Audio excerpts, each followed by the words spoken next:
For those of you that do not know who I am, man, I go by the name of Kid Quill. I'm coming all the way from Indianapolis, Indiana to have a good time. So let's just start with how you got your start in music. What got you there? Yeah, so I started making music. It was kind of as a joke at first. Me and my friends were just in my basement. We were just freestyle rapping like the cliche. And then finally we put a video up on YouTube of me rapping. My friend did it unknowingly, and it ended up getting a lot of views like really quickly. We didn't really know how, and so they kind of urged me to do it full time, or not full time, but try to take it seriously. And I put out my first project, and it was looking back on it, it sucked, but that's what kind of gave me the jump. Let's talk about Keys a little bit and how, obviously it doesn't come out and you're going to put that out this summer, or so you said, and what made you want to, be different with the whole keyboard thing, what? So, really, with our music, not only do we strive to be kind of unique, but we strive to be kind of myself, and I feel like everyone in the world has their own little niche, and so if I can find my own niche within my music, then that'll make me unique in itself. But we kind of took the piano as a way to try to build a whole project around a single instrument in a way that no one's done before, or to my knowledge no one's done before. And so that's kind of where we got the inspiration to do Keys, just kind of do something new, and through that try to find my niche. So what or who is your inspiration music? Who do you, I don't want to say model yourself after, but look up to? Yeah, I listen to a lot of different music. I listen to not only hip hop, but all different kinds of things. But in terms of my genre of music, the people that influence me the most, Big Sean, especially his last album, Dark Side Paradise, is a huge inspiration to me. I also like the way Jon Bellion, obviously he's more of a singer-songwriter, and I'm more of a lyricist hip-hop, even though he's an incredible lyricist as well.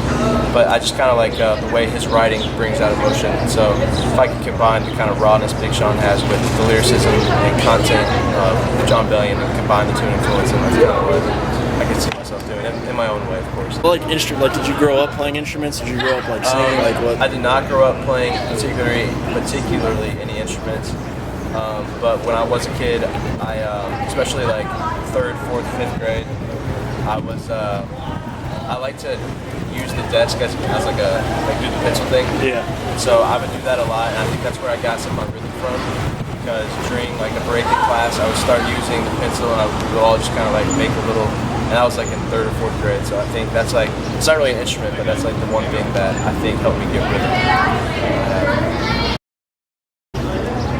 And I was in choir, I guess. I was in choir when I was growing up, so I learned how to read music and everything. Gotcha. Until about 6th grade.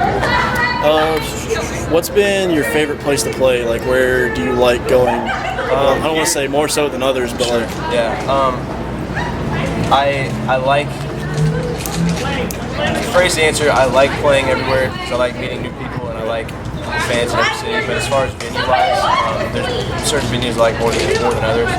And the venue here, Bogarts in Cincinnati, is one of my favorite places to play. Sorry, there's a lot going on. But I like playing, let's see where else. I like playing at the Canopy Club. I like playing in Indy at the Old National Deluxe, or the Old National Center. And sometimes I even like playing little holes in the wall, little venues that have good sound. It's just kind of more intimate, so it's kind of hard to choose one particular place sometimes. Talk about performing your very first show, so wherever that might have been, to performing at the Final Four in JW Marriott. Getting bigger places. I don't want to say bigger places, but bigger names, I guess. My first show was it was winter break of my freshman year of college, so about 2 years ago, and it was just can I cuss on this? It was just a complete it was bad. It was just so unorganized. I had no idea what I was doing. I probably looked like an idiot. And there's footage on YouTube of it, but I'm trying to take it off because I look like an idiot. But from there, I kind of got thrown into it when I landed a big show with Jake Miller, which was at the Old National Center. And finally we got to last month playing at the Final Four, which was 2 months ago now, I guess, which is absolutely incredible. To look out and see the whole city, see a lot of people actually listening to what I was saying. And a lot of people listening to what I was saying, and it was just kind of incredible to see how 2 years ago we were there. and now we're here. We've only come out with really one project, in my opinion, which was Your Deer. So. Kind of a personal question that I've always wondered, like, what is it with you wearing, like, I know you wear a different jersey, like, to signify, you know, where you're at. Like, what made you want to do that? I mean, obviously you're an athlete. You were an athlete, I guess, but what made you want to do that every place you go? So, I don't actually remember. Oh, I know where it started. It started, I know what it was. I don't remember who I was following, but it was an artist on Instagram that I was following, and every show that he did, when he posted like the show cover, like the show art, like Kid Quill has a show here, he would do so in the colors of the home team. And I'd be like, oh, you know, that's kind of a cool idea. And like he'd make it differently. And I know Chance the Rapper has t-shirts to wear where he goes. And so I was like, you know, what if I just wore a jersey of the city that I go to? And sometimes it's hard to get the jerseys because I don't necessarily have like every jersey. I'm a broke college kid, but that's what we try to do. Is we just try to it makes us recognizable, and like it's just kind of cool to see people when I go. Like tonight, I'm gonna wear a Cincinnati River or a Cincinnati throwback soccer jersey, and people are just gonna see it and be like, "Oh, that's cool!" Like, yeah, Cincinnati, you know. So it's kind of like it's a talking point and just connects with fans. So. What made you want to give up soccer, you know, give up sports and focus solely on music instead of, you know, kind of do both in a way, but you know what I mean? It got to the point where I just physically couldn't do both.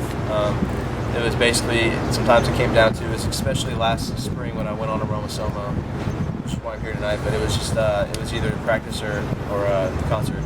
And when that decision came down to it, I didn't think it was fair to my teammates or to the people I'm working with in music to kind of just leave one hanging. And so I kind of sat down and figured out, you know, what do I want to do, and I kind of started losing passion for soccer and started to get more involved with music. And so I found myself leaning towards that, so I just kind of had to respectfully just stop playing. The coach and I are still talking. He actually texted me the night before the show and said good luck and everything. So it's a pretty cool relationship I still have with all the guys on the team. Thank you very much, man.